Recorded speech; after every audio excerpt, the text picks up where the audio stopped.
Thank you all. Shh, back, shh. Those that know me know that I'm a man of a few words. Tonight isn't my speech. This whole day has ultimately been gearing up towards the speech of my best man, but I'm going to try and delay the impending pain for just a little bit longer, so if you could bear with me. One thing to note, guys, especially the British guys, when there's banging on the glasses, the ting-ting-ting, it was great to see this split. All of the Asian people in the room like, yeah, kiss him, and all the white people were like, what? Is someone making announcements? What is it? Is dessert on its way? When this happens, then I have to...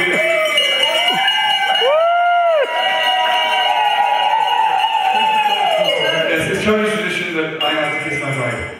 It's not the worst tradition in the world. Okay, on with the speech. That wasn't even it. Okay, Friday the 13th is generally the unluckiest day on any calendar in Western culture. No one in their right mind would get married on a day like Friday the 13th. Unless, of course, you manage to bargain a discount on the wedding venue in the process. Note to self, I always get married on Friday the 13th. But seriously, for me, Friday the 13th has been and will be forevermore the luckiest day in my life. Yeah. It was today that I got married. It was today that I got to marry the woman who not even my wildest dreams could conjure. But we'll speak more about her later.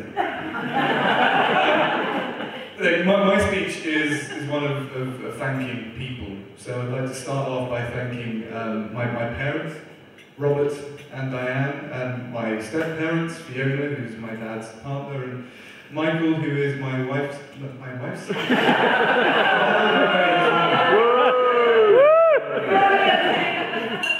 is my brother's husband. This is already getting awkward.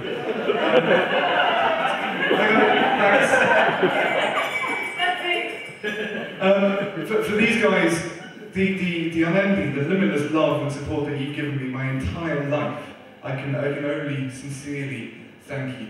That I could manage to convince a woman such as Sandra to marry me, I think is testament to the wonderful job that you've done in raising me. And I know that in this marriage with Sandra, I can find the love and support that my parents found. Not necessarily with themselves, but with their subsequent and final relationships.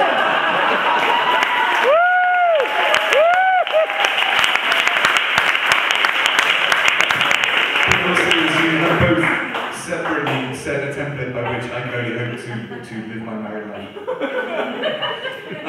My mum, very early on in the planning for this wedding, my mum said to me that it's not about the flower arrangements or the party favours or even the venue that makes a good wedding. It's about the people that are there to celebrate it with you. Had I realised quite how right she was, perhaps Sarah and I wouldn't have wasted several hours folding little paper boats for you all. But she was absolutely right. And part of what has made this such a wonderful day, you may have noticed my hay fever earlier. There is a chance that and my other allergies will come back. Part of what has made this such a wonderful day is being able to share it with all of you guys.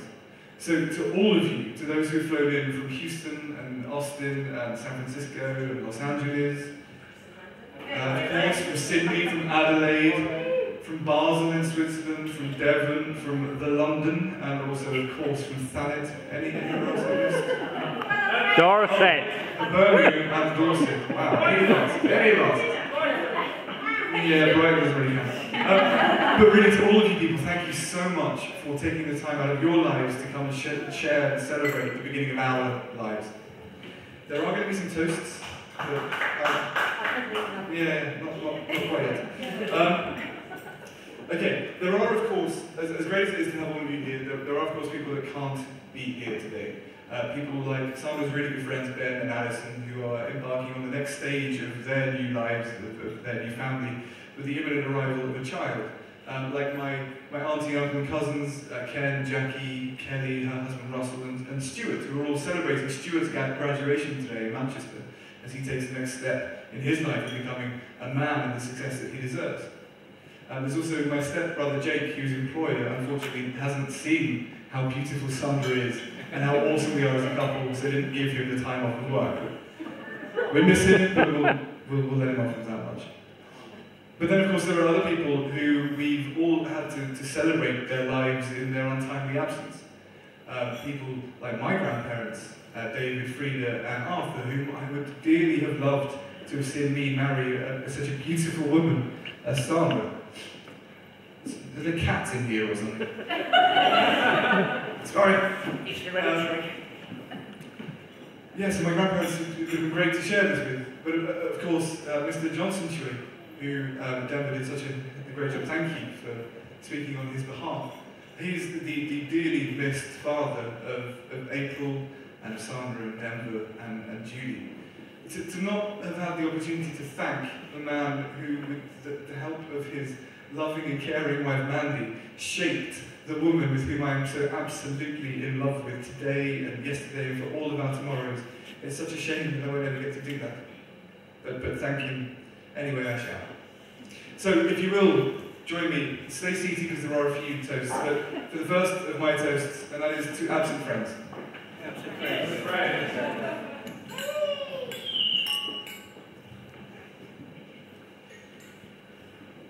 Okay. We've got like 18 more cards, guys. We're going to be here a while. Alright, weddings are, they're not, for anyone of you who's married, weddings, as I'm sure you're aware, aren't the easiest of affairs to get through. But our lives, Sandra and I's lives, were made infinitely easier by the support of our parents. With that in mind, we'd particularly like to thank both of our mothers, Diane and Mandy, for striking the perfect balance between sticking their noses in and letting us just get on with it. I think you just about got away with finding that middle ground. And as is traditional in weddings, we would like to give both our mothers some flowers. Of course, we're somewhat limited by the fact that Mandy will unfortunately be returning to Houston in a few days, and it's not legal to carry flowers on board planes, but we've tried symbolising this as best as possible in these gifts. I'll leave those with you. Everyone's watching the good now, so. Right. I'm almost done, so thank you for bearing with me. I'd like to thank the bridesmaids, who looked absolutely beautiful today. Yeah! I don't know if you thought a short chiffon dress would be the ideal compliment to a British summer, but you did all look absolutely stunning, if not a little chilly. And now, a lot of you won't know, but none of Sandra's bridesmaids actually currently live in the UK, so that you can still offer such support from such long distances, I think, is indicative of the strength of the bonds that you have between you. That is a wonderful thing to behold, and it is certainly worth commending. So again, if you could raise the next toast, and that is quite simply to the bridesmaids.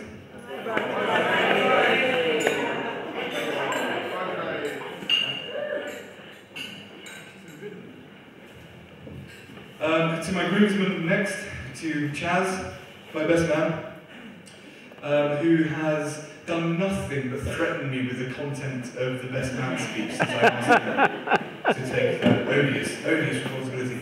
But also to Paul and Joe, who collectively I've known for over 35 years. I'm only 28, that's a long time. Thank you both for your help, love and support.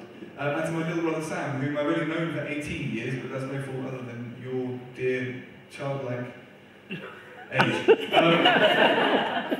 Chaz in particular threw me a fantastic bachelor party. He also got me here on time today and has honestly been someone that I can really rely on in this whole very stressful process. Keep it together. I think they call those friends, but really, you are the very best of men, Chaz, and thank you, mate. I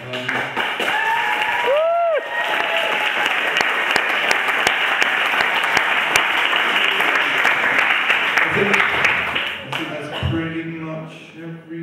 Oh, it's you next. But seriously, this leaves me, and I'd like to just get a little closer. I'd really, absolutely like to thank you, Sandra. I am so proud to be able to call you my wife today. This has been been the most incredible day ever to finally be able to catch you, to be able to lock you down, and I've got the ring to prove it to them. And I will fight them all off. You are the kindest, most caring, most giving, most generous person that I've ever met. You're so witty and funny and sharp and more intelligent than I could ever hope to be. You are simply the best thing that I've ever done. The best thing that I did was to find you and to make you my wife. And the best thing that I will ever do is fairly soon going to find us and make us its parents. And for that, I can only thank you. So, the last toast from me before I hand over to this idiot. If you please join me happily in welcoming my wife, Mrs. Sandra Harms.